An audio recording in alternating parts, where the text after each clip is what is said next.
हरियाणा की गठबंधन सरकार के 2 साल पूरे हो गए हैं। 2 साल कैसे रखे जेजेपी के लिहाज से? कैसे देखते हैं डिप्टी सीएम 2 साल के कामकाज को? बातचीत करने के लिए खुद डिप्टी सीएम हमारे साथ मौजूद हैं। सर, आया आया सीएम आया और अगला सीएम दुष्यंत चौटाला से लेकर गठबंधन की सरकार में बतौर डिप्टी सीएम 2 साल कैसे रखे? मैं तो ये मानता हूँ कि हरियाणा प्रदेश के विकास के लिए हमारी सरकार ने बड़ी मेहनत और लगन के साथ 350 दिन पूरे करे और इन 350 दिनों के अंदर हमारी सरकार का ये लक्ष्य रहा है कि आम जन की जो समस्याएं थी उसको कैसे निपटाया जाए, कैसे डिजिटलाइजेशन के माध्यम से उनकी समस्या सुनी जाए और कैसे नई टेक्नोलॉजी को हम इन्वॉल्व करें कि हरियाणा और प्रगति के पथ पर चले और हम कामयाब रहे। चाहे वो किसान के खाते में पैसा डीबीटी के माध्यम से देने की बात हो, गांव की डिमांड को ग्राम दर्शन के माध्यम से डायरेक्टली पब्लिक रिप्रेजेंटेटिव के मोबाइल और ईमेल तक पहुंचाने की बात हो। आज हम नई इंडस्ट्री को ला पा रहे हैं, नई टेक्नोलॉजीज़ को इनवाइट कर पा रहे हैं, चाहे वो एविएशन सेक्टर के अंदर हो, चाहे वो ई व्हीकल्स के अंदर हो। और हमारा ये प्रयास रहा है कि एक ओवरऑल इंफ्रास्ट्रक्चर डेवलपमेंट स्टेट का हम कर पाए और 2 साल में मैं तो ये मानता हूँ कि हमने बहुत अच्छी तरीके से अपने लक्ष्य को अचीव किया है। आपके काफी समर्थक और काफी युवा हरियाणा के, आपकी पार्टी के कार्यकर्ता, नेता, पदाधिकारी आपको बतौर सीएम देखना चाहते थे। 2019 में इलेक्शन टाइम पर भी हमने बात की, आप डिप्टी सीएम बने। क्या ये सीएम बनने के लिए एक पड़ाव के तौर पर, एक पायदान के तौर पर देखा जाए? देखिए, सबसे पहली और महत्वपूर्ण चीज़ होती है विधायक बनना और हमारी पार्टी ने जिस तरीके से मेहनत करी और 11 महीनों के अंदर 90 में से 10 विधानसभा सीटें जीती।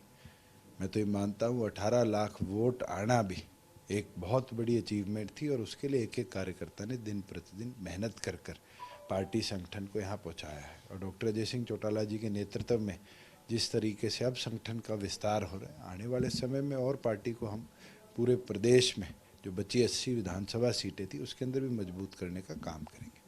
आज जहाँ सरकार का हिस्सा है तो हमारा ये लक्ष्य भी है कि हम हमारी जिम्मेवारी के माध्यम से जो हमारा कोर वोटर था, जो हमारे साथ खड़े होकर मेहनत कर रहा था, जो उसकी समस्याएं थी, उसको कैसे वाइडर स्पेस के अंदर सारे लोगों के साथ जो कॉमन प्रॉब्लम्स होती हैं उसके साथ अटैच कर कर उसको निपटाए।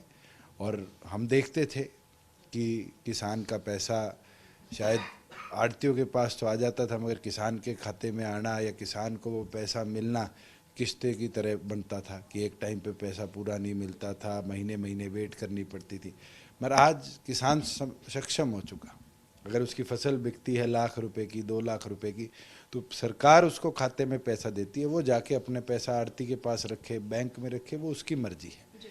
आज हम उठाकर देखें एमएसपी, तो एक नहीं 13 फसलों पर हमारी सरकार ने पूरी तौर पर एमएसपी प्रदेश के अंदर लागू करी और उसका लाभ मिला। आज सरसों मंडी में नहीं आई, पहले सरसों की लाइन नहीं टूटती थी मंडियों के अंदर क्योंकि सरकार खरीदार थी और बड़ी लिमिटेड मात्रा में थी। आज के दिन सूरजमुखी बाहर की बाहर बिक जाती है, आज के दिन मूंगफली बाहर की बाहर बिक जाती है।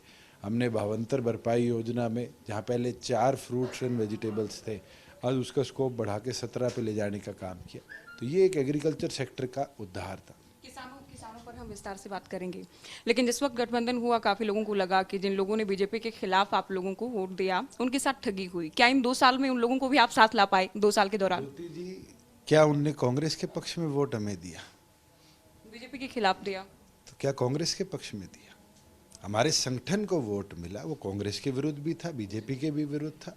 उसके बाद हमने सारे विधायकों से, पार्टी के सीनियर साथियों से चर्चा कर ये निर्णय लिया था कि हम किसके पास जाएं, किसके साथ मिलकर सरकार में अपनी हिस्सेदारी ला लें कि हमारे प्रदेश का उद्धार हो। और निर्णय सबका एक था कि आज प्रदेश के अंदर एक स्टेबल गवर्नमेंट चलाने के लिए, मजबूत सरकार चलाने के लिए ये निर्णय बीजेपी के साथ जाने का लिया गया। और मैं ये मानता हूँ कि आपने खुद 2 साल के सफ़र में देखा होगा कि वो समय था 1 महीने में सरकार गिर जाएगी, 3 महीने में सरकार गिर जाएगी, 10 महीने में सरकार गिर जाएगी, बड़ौदा बाई इलेक्शन तक सरकार गिर जाएगी, उसके बाद 1.5 साल में सरकार गिर जाएगी, 2 साल में सरकार गिर। आज 2 साल है, स्टेबल है, मजबूत है और प्रदेश के हर वर्ग के लिए काम करने वाली सरकार हमने दी है।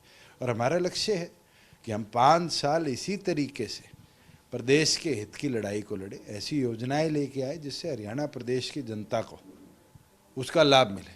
आगे मिलकर चलेगी सरकार और आने वाले समय में मिलकर, जैसे 2 बाई इलेक्शन लड़े हैं, हम आने वाले चुनाव भी लड़ेंगे।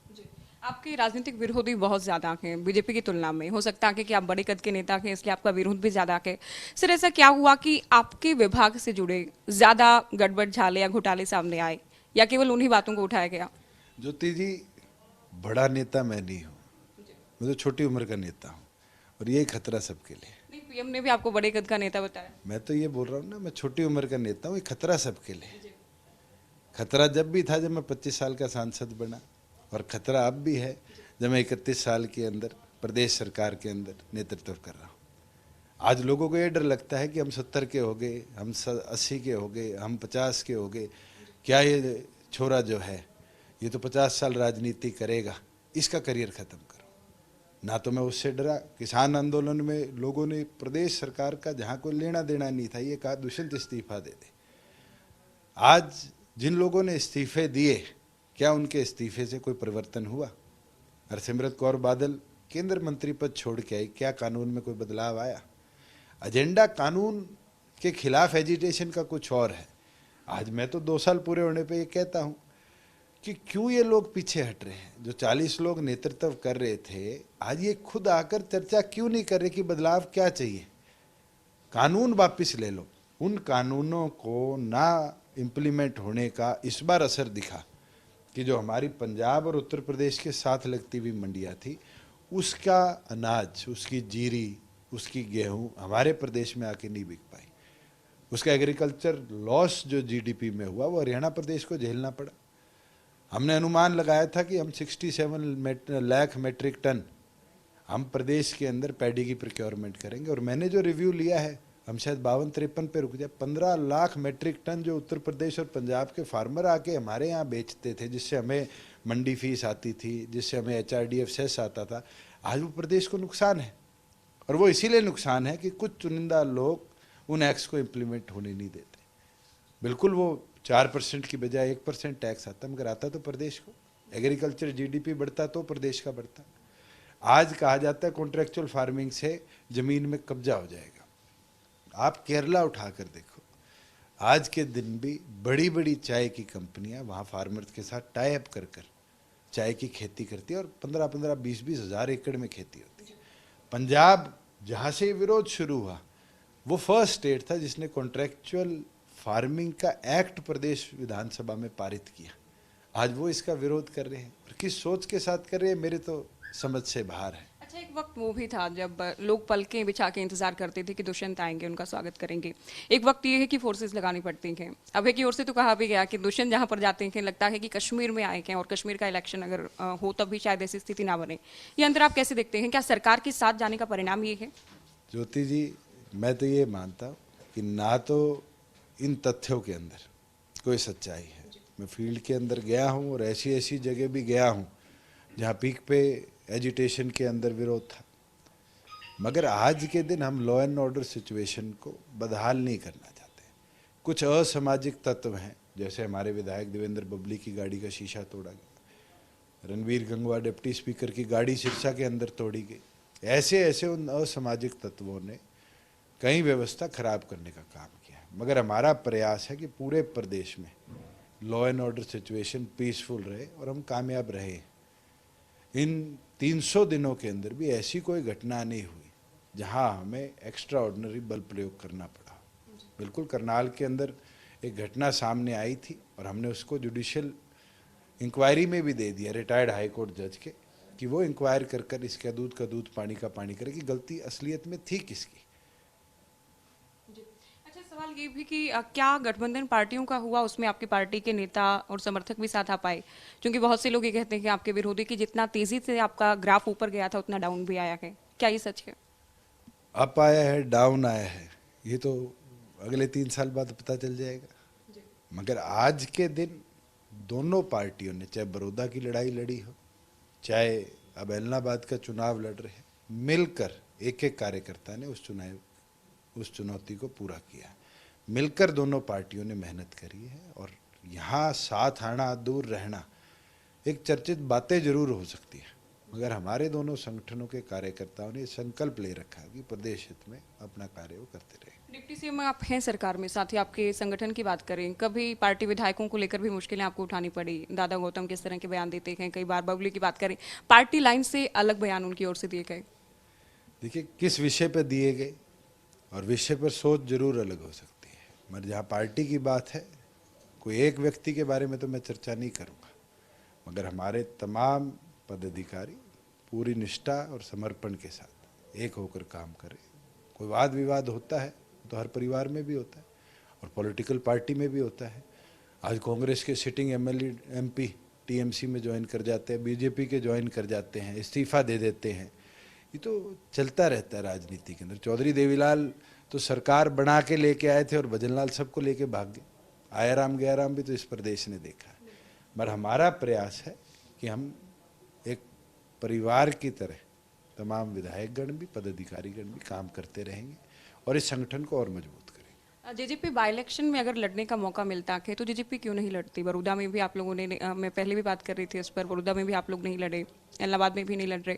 क्या किसी तरह का डर है जेजेपी के अंदर? ना तो डर की बात है, और आपको थोड़े से फैक्ट्स बता दूं। बड़ौदा के अंदर भी उस समय जब दोनों पार्टियों ने चर्चा करी तो ये सामने आया कि बीजेपी नंबर 2 पर वहाँ रही थी और हमने देखा कि उनका वहाँ दोबारा लड़ना ज़्यादा बेहतर है।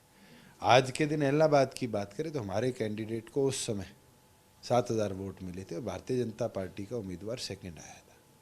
तो हमने यही निर्णय लिया कि यहाँ भी भारतीय जनता पार्टी को लड़ाएंगे। जिस सीट पर हम सेकंड रहे, अगर उसका बाई इलेक्शन होता तो हमारा अधिकार पहले होता। और ये दोनों पार्टियाँ चर्चा कर कर ही निर्णय लेती है। कोई वन साइडेड निर्णय नहीं है कि हमने एकदम पीछे हटने का काम किया है।